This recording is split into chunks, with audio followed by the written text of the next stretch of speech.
ribosomes, transfer RNAs and various enzymatic factors. Translation में messenger RNA template की, ribosomes की, transfer RNA की और कई एंजाइमेटिक फैक्टर्स की आवश्यकता होती है। तो इसके दौरान जो है प्रोटीन सिंथेसिस का मशीनरी जो है वो कंप्लीट होता है। So we are going to discuss the mechanism of protein synthesis, in which we are going to understand the mechanism of the various enzymatic factors, transfer RNA, ribosome and messenger RNA template, which collectively forms proteins. Myself, Dr. Fatima Sultana, Associate Professor in Department of Zoology, JDP Government Girls College, Kota, Rajasthan.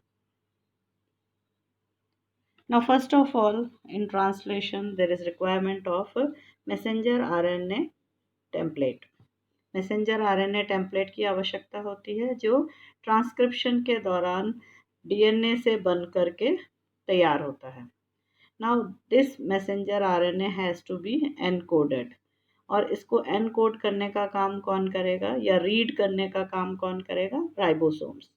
Now ribosomes, these are the complex macromolecule composed of catalytic RNAs, also known as ribosomes. And they constitute 50% of each RNA. जो ribosomal RNA है, mature ribosomal RNA, वो 50% ribosomes का contain करते हैं. When we had discussed about the various RNAs, तो हमने 3 प्रकार के RNA का डिस्कशन किया था हमारे प्रीवियस वीडियोस में. कौन कौन से थे वो?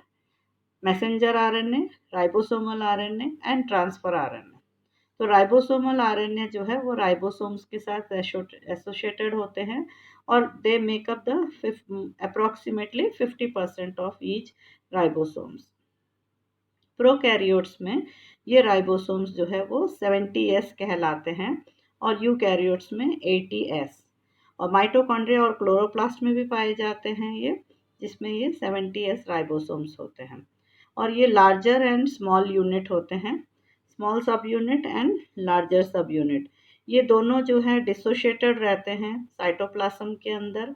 दे are found in the cytoplasm in dissociated form when they are not translating for the process of proteins. They will be in a dissociated form. जब प्रोटीन्स का यानी ट्रांसलेशन की प्रक्रिया नहीं चल रही होती है तब ये राइबोसोम्स के जो लार्ज सब यूनिट और स्मॉल सब यूनिट अलग अलग रहते हैं. और ट्रांसलेशन का प्रोसेस जब इनिशिएट होता है तो स्मॉल और लार्ज जो है वो दोनों मिलकर के ही रीड करने का काम करते हैं. Ribosomes are dissociated into large and small subunits when they are not synthesizing proteins and reassociate during the initiation of translation. जैसे कि मैंने बताया था कि प्रोटीन्स का सिंथेसिस नहीं होता है तब लार्ज और स्मॉल दोनों जो है वो अलग अलग रहते हैं, और जब इनिशिएशन हो जाता है यानी इनिशिएट होता है ट्रांसलेशन तब वो रीएसोशिएट हो जाते हैं यानी दोनों आपस में जुड़ जाते हैं. तो ई कॉली यानी प्रोकैरियोट्स के अंदर जो स्मॉल सब यूनिट है वो 30S का होता है, जिसमें 16S राइबोसोमल आरएनए सब यूनिट होता है, और जो लार्ज सब यूनिट है वो 50S का होता है, जिसमें 5S और 23S राइबोसोमल आरएनए सब यूनिट्स होते हैं. तो ये दोनों मिलकर के जो है 70S बनाते हैं. S का मतलब स्विडबर्ग यूनिट्स. और यूकैरियोटिक राइबोसोम्स जो है वो स्मॉल यूनिट 40S सब यूनिट का होता है और लार्ज यूनिट जो है वो 60S का होता है. दोनों मिलाकर के जो है टोटल 80S कहलाते हैं. The small subunit is responsible for binding the messenger RNA template, whereas the large subunit binds transfer RNA. जैसे आपको पिछले उसमें मैंने बताया था जो ई साइट, पी साइट और ए साइट के बारे में. तो जो स्मॉल जो सब यूनिट होता है वो किसके लिए रेस्पॉन्सिबल होता है? वो मैसेंजर आरएनए टेम्पलेट से जुड़ने के लिए यानी बाइंड होने के लिए, और जो लार्ज सब यूनिट है उसमें ट्रांसफर आरएनए को बाइंड करने का रेस्पॉन्सिबिलिटी होती है. So these two have two different responsibilities. Now, as I have told you, E site, P site और A site, ए साइट जिसमें नया ट्रांसफर आरएनए अमीनो एसिड को लेकर आता है और इस पोजीशन को ऑक्यूपाई करता है। पी साइट जहाँ पर पॉलीपेप्टाइड चेन लंबी होती है, और ई साइट जहाँ पे एग्जिट होता है, जो ट्रांसफर आरएनए डिसोशिएट हो जाता है, इससे अलग होता है, वो ई साइट से बाहर आ जाता है।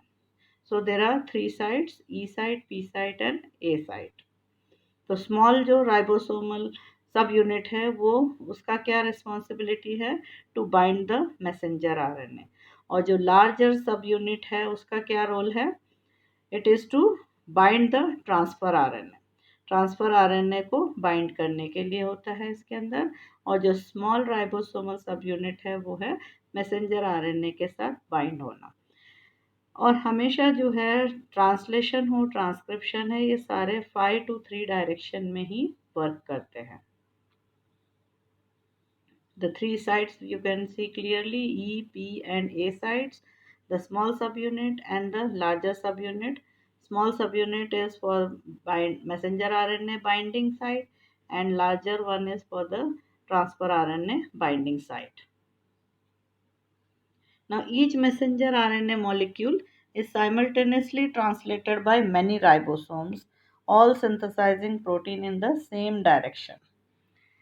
मैसेंजर आरएनए में बहुत सारे राइबोसोम्स जो है वो ट्रांसलेशन का काम करते हैं, and they all work read in the direction of 5:3 direction, that is 5 terminus n terminus to c terminus. It works from N terminus to C terminus, and the complete structure containing a messenger RNA with multiple associated ribosomes is called polyribosome. Now what we see, messenger RNA है जिसके ऊपर ये सारे codons हैं, और हर codon एक amino acid को specify करता है। अब इस मैसेंजर आरएनए के साथ जुड़ता है स्मॉलर सब यूनिट, और फिर उसके बाद जो है ये ट्रांसफ़र आरएनए आता है और लार्जर सब यूनिट इसके ऊपर फिक्स होता है। तो this larger subunit has the space to fit this transfer RNA. और जैसे आपको बताया था, द आरएनए पॉलीमरेज जो है एंजाइम, वो तो बनाता है डीएनए से मैसेंजर आरएनए, और वो भी 5 to 3 डायरेक्शन में ही चलता है। The elongation always, that is new nucleotide is added at the 3 direction. और अब यहाँ पर आप देख सकते हैं पॉलीराइबोसोम, यानी बहुत सारे राइबोसोम्स एक साथ ट्रांसलेशन का काम लगातार जो है वो स्टार्ट कर सकते हैं, because even translation is moving from 5 to 3 direction, and transcription is also going from 5 to 3 direction. So in case of prokaryotes, we can see that both the works are going on together. Transfer RNA, mature transfer RNA take on a three-dimensional structure. Three-dimensional structure क्यों कहा है हमने, क्योंकि what is RNA? RNA is single stranded. RNA जो है वो single stranded होता है। और जबकि हम ट्रांसफ़र आरएनए का जब हमने चित्र देखा था तो वो क्लोवर लीफ मॉडल का था।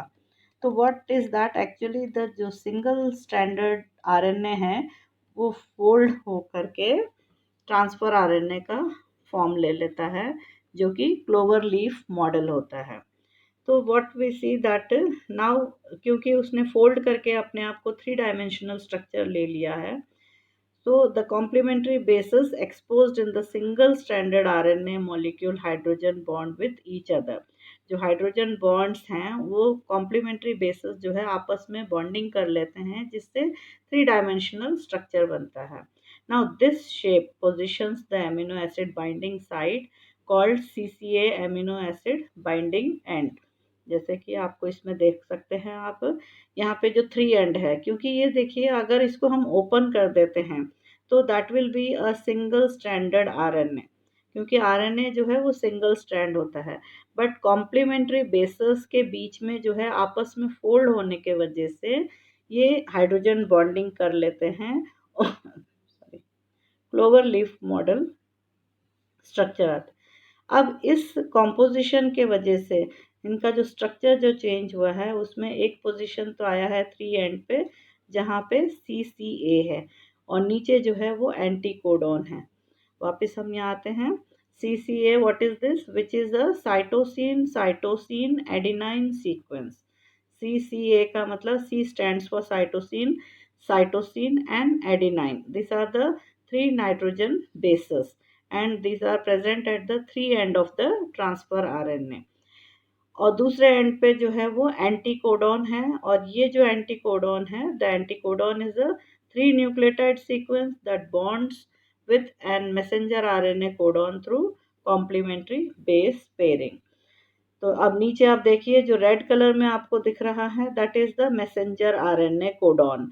उसमें ट्रांसफर आरएनए में जो है जस्ट ऑपोजिट जो एंटी कोडॉन है येलो में, वो that is the position of the anticodon in transfer RNA.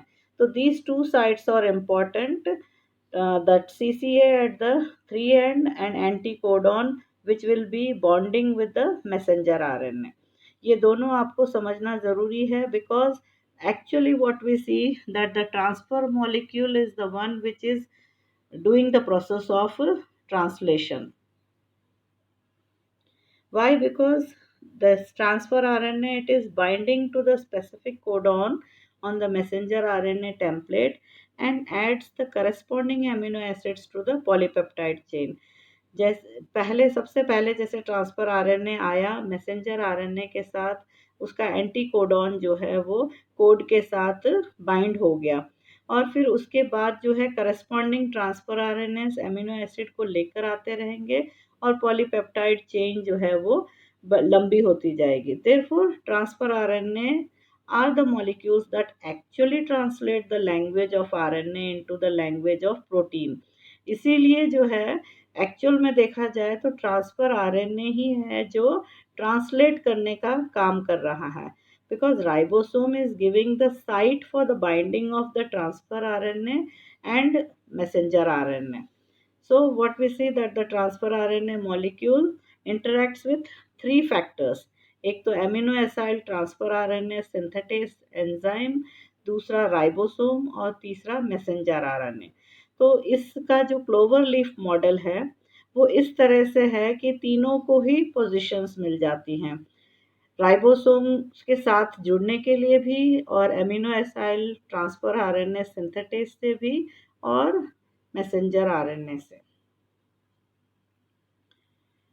This again it is showing amino acid at the three end or anticodon which is bonding with the messenger RNA, और amino acid site जो है वो every time different transfer RNA will be bringing a new amino acid, और ये amino acids जो है वो एक दूसरे से जुड़ करके जो है पॉलीपेप्टाइड चेन बनाते हैं।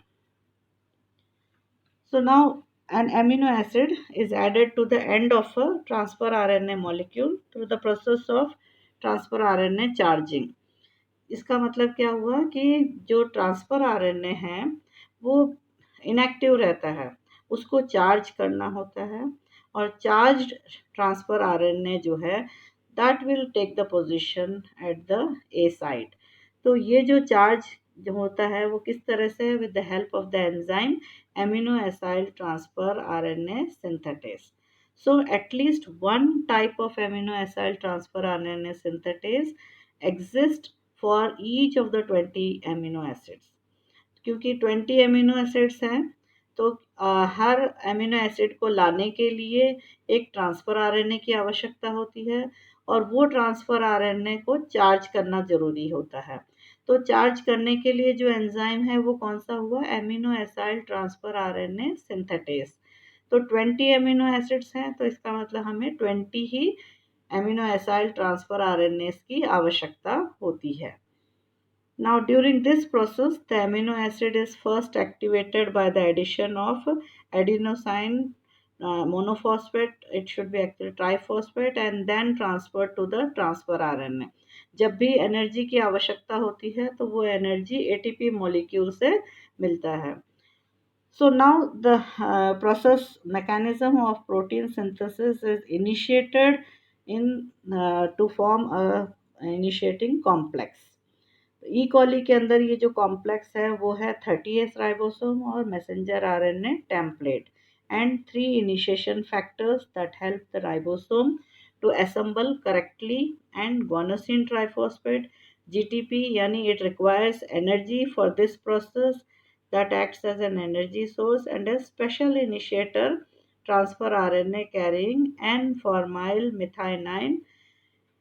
It will be written as small f for formyl methionine MET, जो एमिनो एसिड है ट्रांसफर आरएनए जो इस एमिनो एसिड को लेकर आ रहा है। तो जिस एमिनो एसिड को लेकर आता है उसका इनिशियल उसके ऊपर लगा हुआ रहता है प्रीफिक्स की तरह।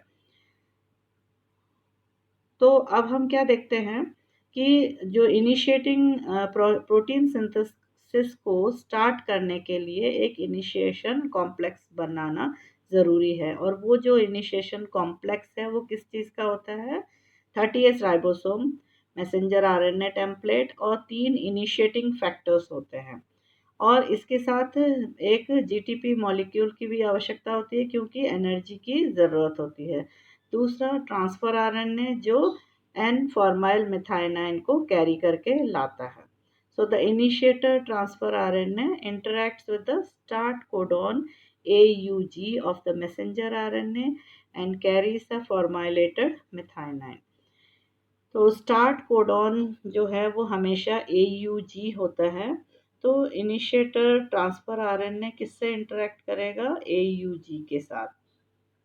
You can see here the purple line is the messenger RNA, इसके ऊपर जो AUG है उसके ऊपर एंटी कोडॉन है UAC, and that transfer RNA is carrying the amino acid formyl methionine। Now, what happens in the case of protein synthesis in prokaryotes? There is a Shine-Dalton sequence। ये जो Shine-Dalton sequence जो है ये हमेशा upstream to AUG यानी जो start codon होता है उसके अपस्ट्रीम में होता है।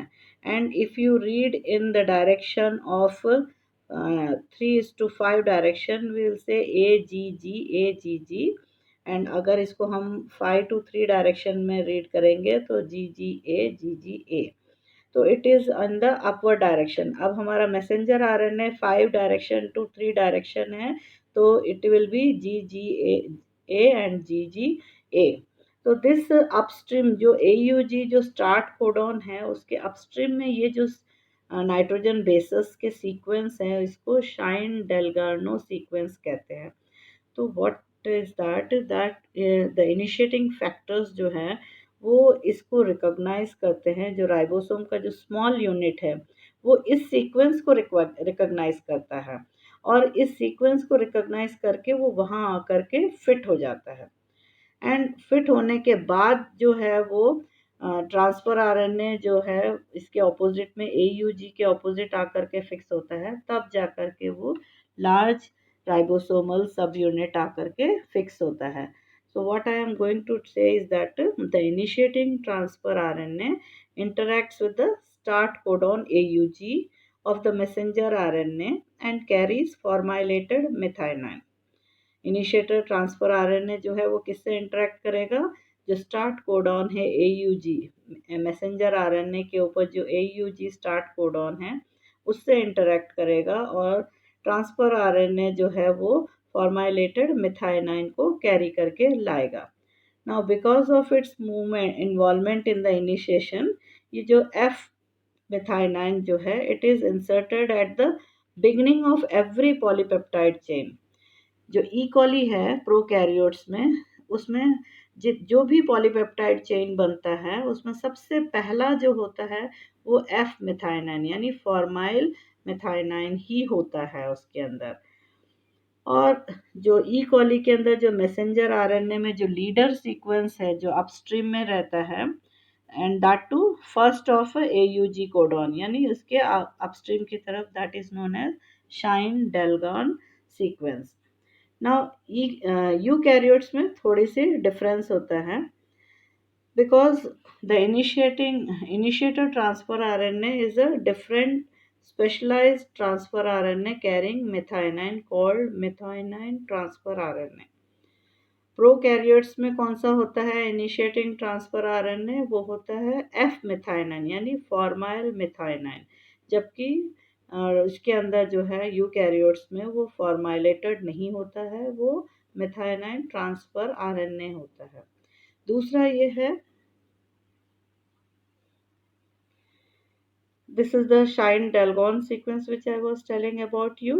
And now the difference what I was telling, that the initiator transfer RNA is a different specialized transfer RNA carrying methionine called methionine transfer RNA. Now instead of binding the messenger RNA at the Shine-Dalgarno sequence, the eukaryotic initiation complex recognizes the 5' cap of the eukaryotic messenger RNA. Prokaryotes में हमने क्या देखा था कि जो smaller सब unit होता है राइबोसोम का, वो शाइन डेलगार्नो सीक्वेंस यानी जी जी ए सीक्वेंस को पहचान के और फिर वहाँ जा कर के फिक्स होता है। और जबकि यूकैरियोट्स में जो है वो सिर्फ 5 कैप, क्योंकि आपको अगर याद हो, नहीं तो आप पिछला वीडियो आप देखना, उसमें मैंने क्लियर बताया था 5 कैप और 5 एंड पे जो है कैप होता है और 3 एंड पे जो है टेल होता है। 5 कैप जो है राइबोसोम को रिकॉग्नाइज करने के लिए होता है और जो 3 पे जो टेल है वो स्टेबिलिटी देने के लिए होता है। And this messenger RNA is known as the processed messenger RNA. तो अब इसके अंदर 5 कैप को रिकॉग्नाइज करता है eukaryotic initiation complex, then it tracks along the messenger RNA in the 5 to 3 direction until the AUG start codon is recognized. 5 cap को recognise करके वहाँ फिक्स होता है और उसके अलोंग 5 to 3 डायरेक्शन में चलता है जब तक AUG स्टार्ट कोडॉन को रिकॉग्नाइज नहीं कर लेता है। नाउ व्हेन इट रिकॉग्नाइजेस कि हाँ यहाँ पर AUG कोडॉन है, at this point the 60S subunit binds to the complex of methionine transfer RNA, messenger RNA and the 40S। तो अब 60S जो है वो 40S के साथ जुड़ करके कंप्लीट राइबोसोम बना लेगा। Now in this is the case of prokaryotes. इसके अंदर आप देख सकते हैं जो ट्रांसफर आरएनए है, it is carrying the N formyl methionine and the anticodon which is recognising the codon AUG, और ये AUG जो है that is the start codon. Now this requires initiating factors. IF का मतलब होता है initiating factors. Now in the presence of initiating factor, जो small subunit है वो messenger RNA के साथ fix होता है। messenger RNA और smaller subunit ribosomal subunit अलग अलग होते हैं, large और small। तो मैसेंजर आरएनए के साथ जो है स्मॉल राइबोसोमल सब यूनिट ऐड होगा और वो ऐड होगा इन the presence of IF3 and IF1। IF3 जो है वो लार्जर राइबोसोम का जो सब यूनिट है उसको दूर रखने में हेल्प करता है, और IF1 जो है वो IF2 जो तीसरा इनिशिएटिंग फैक्टर है उसको असिस्ट करने में हेल्प करता है। तो नाउ व्हाट वी सी कि IF1 और IF3 तो स्टार्ट में 30S को जोड़ने का काम किया है, और जो रेड में दिख रहा है वो शाइन डेलगॉन सीक्वेंस है, that is at the upstream of the AUG।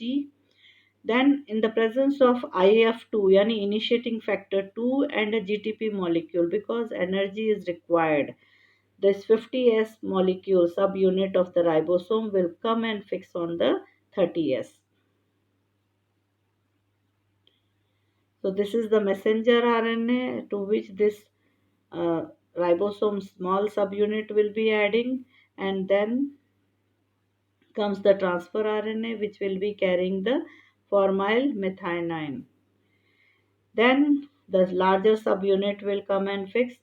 This all will take place in the presence of 3 initiating factors, IF1, IF2 and IF3.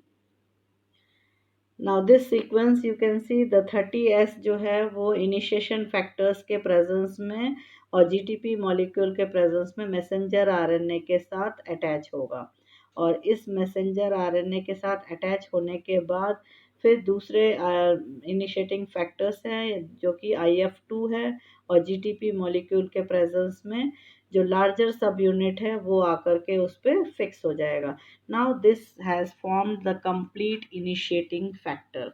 जब ये पूरा प्रोसेस कंप्लीट हो जाता है तो हम इसको इनिशिएटिंग कॉम्प्लेक्स कहते हैं, which carries the smaller subunit, the larger subunit, the transfer RNA, which is formyl methionine in case of prokaryotes, and in if it is eukaryote तो वहाँ पे वो methionine होगा transfer RNA.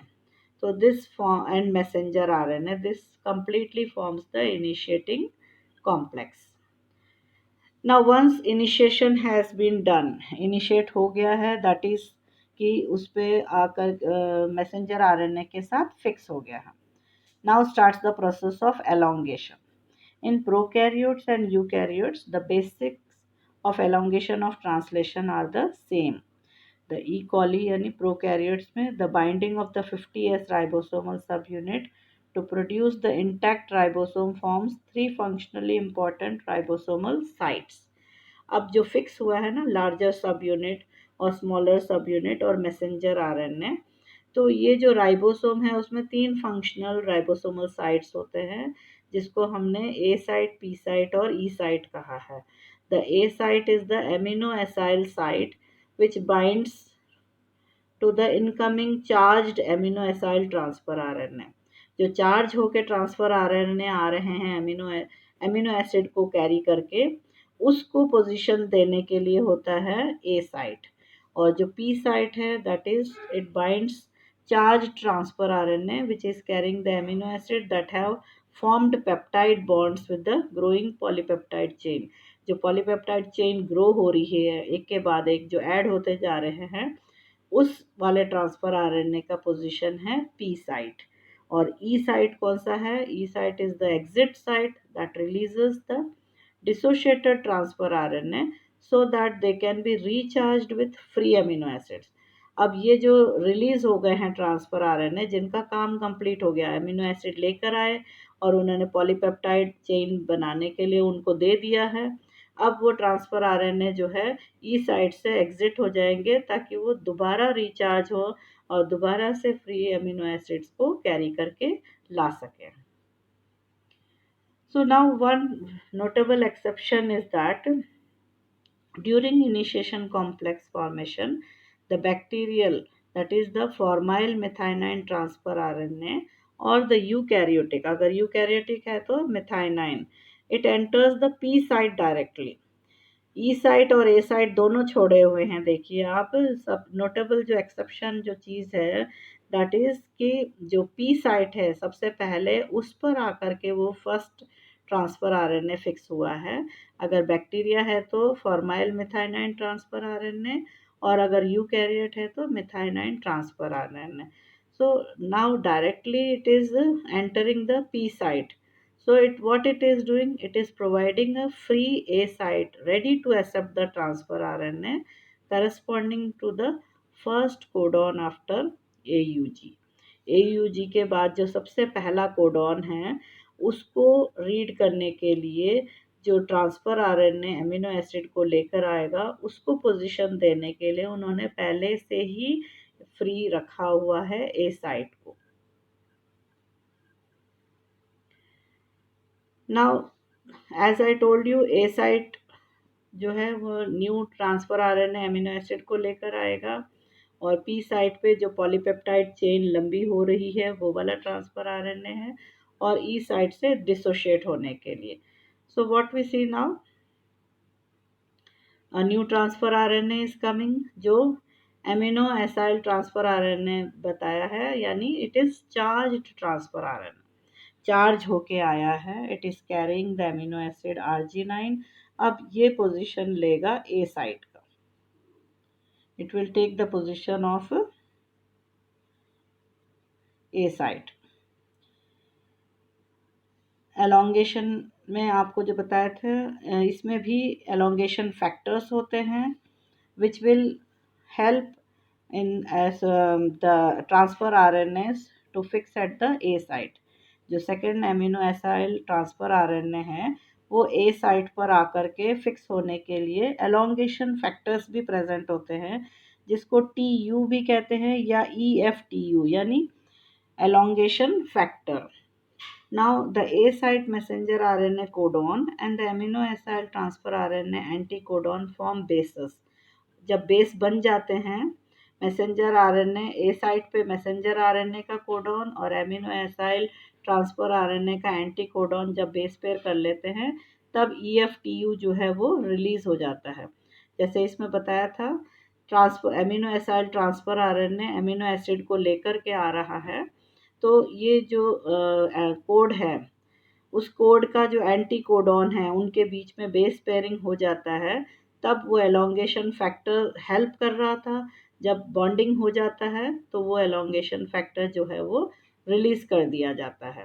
तो व्हाट वी सी, इनिशिएट करने के लिए भी हमें इनिशिएटिंग फैक्टर्स की आवश्यकता थी और एलोंगेशन में भी जो है elongation factors as well as GTP molecule की आवश्यकता होती है, उसके प्रेजेंस में ये बॉन्डिंग होता है। तो दिस कैरीस ऑन, ये इस तरह से चलता रहता है। एलोंगेशन फैक्टर आएंगे, नए अमीनो एसिड ट्रांसफर आरएनए लेकर आएंगे और फिर ये जो है इसके ऊपर ये जो पॉलीपेप्टाइड जो चेन जो थी वो इसके ऊपर शिफ्ट हो जाएगा और जब राइबोसोम आगे बढ़ेगा, when it will move forward, तो ए साइट वापस खाली हो जाएगा और नया बेस पेयरिंग होने के लिए रेडी है, नया एमिनो एसिड ट्रांसफर आरएनए को एक्सेप्ट करने के लिए रेडी होता है और पी के ऊपर जो है ये शिफ्ट हो जाएगा पी साइट पे and E site is again free for the dissociation of the. अब आप देखिए इसमें कैसे ये शिफ्ट हो गया है ये। Let's go back again. ये जो है आप देखिए इसमें ये पॉलीपेप्टाइड चेन जो है इसके ऊपर से RG9 के ऊपर शिफ्ट हो जाएगा and we see that the whole polypeptide chain has shifted to that transfer RNA। अब ये ट्रांसफर RNA फ्री हो गया है। जब ये राइबोसोम आगे की तरफ बढ़ेगा तो हम क्या देखेंगे कि ए साइट फ्री हो गया है, पी साइट पे वो पोजीशन पहुंच गया जिसमें पॉलीपेप्टाइड चेन कैरी हो रहा है और जो ई साइट पे जो डिस्चार्ज हो गया है ट्रांसफर आरएनए वो वहाँ से एग्जिट हो जाएगा। और उसके बाद आप देखिए क्योंकि ए साइट फ्री हो गया है तो नया एमिनो एसाइड ट्रांसफर आरएनए आया है और उसने वो पोजीशन लिया है। Again this polypeptide chain will shift on to this ALA alanine और फिर वापस ई साइट से जो है ये रिलीज हो जाएगा। तो every time this polypeptide chain will be shifting to the A site and A site जो है वो जैसे ही राइबोसोम आगे बढ़ेगा ए साइट फ्री हो जाएगा, पी साइट पे पॉलीपेप्टाइड चेन रहेगा और ई साइट से जो है वो डिसोशिएट हो जाता है। कौन सा वाला, जो ट्रांसफर आरएनए कैरी करके लाया था, अब वो दोबारा फिर से चार्ज हो जाएगा और फिर नया एमिनो एसिड को कैरी करके लेकर आएगा। तो इस तरह से ये चेन जो है वो कंटिन्यूस एलोंगेशन की चलती रहेगी। सिमिलर टू प्रोकैरियोट्स, यूकैरियोट्स में भी एलोंगेशन फैक्टर्स होते हैं जो इसको हेल्प करते हैं और प्रोसेस को आगे बढ़ाते हैं। In this I was showing the initiating factors। E small e का मतलब यूकैरियोटिक इनिशिएटिंग फैक्टर्स। तो इसमें प्रोकैरियोट्स में जैसे इनिशिएटिंग फैक्टर्स हेल्प कर रहे थे, similarly in this also the third small सब यूनिट एंड द लार्जर सब यूनिट जो है वो इनिशिएटिंग फैक्टर्स यानी यूकैरियोटिक इनिशिएटिंग फैक्टर्स के प्रेजेंस में और मेथाइनाइन ट्रांसफर आरएनए के प्रेजेंस में जो है वो लार्जर सब यूनिट के साथ ऐड होगा। ये आप पूरा कॉम्प्लेक्स देख सकते हैं। Now again this is known as the initiating complex, जिसमें eukaryotic initiating factors IF2, IF3, IF3, IF5 इन सब के प्रेजेंस में जो है GTP मॉलिक्यूल के प्रेजेंस में जो लार्जर सब यूनिट है वो इसके ऊपर फिक्स होगा। जब फिक्स हो जाएंगे तो ये सारे इनिशिएटिंग फैक्टर्स और GDP मॉलिक्यूल वो अलग हो जाएगा। This is the complete process जिसके अंदर इनिशिएटिंग फैक्टर्स जो है वो हेल्प कर रहे हैं स्मॉलर यूनिट और लार्जर सब यूनिट को मैसेंजर आरएनए के साथ जोड़ने के लिए। Now, once the elongation has been completed, the next last process is the termination.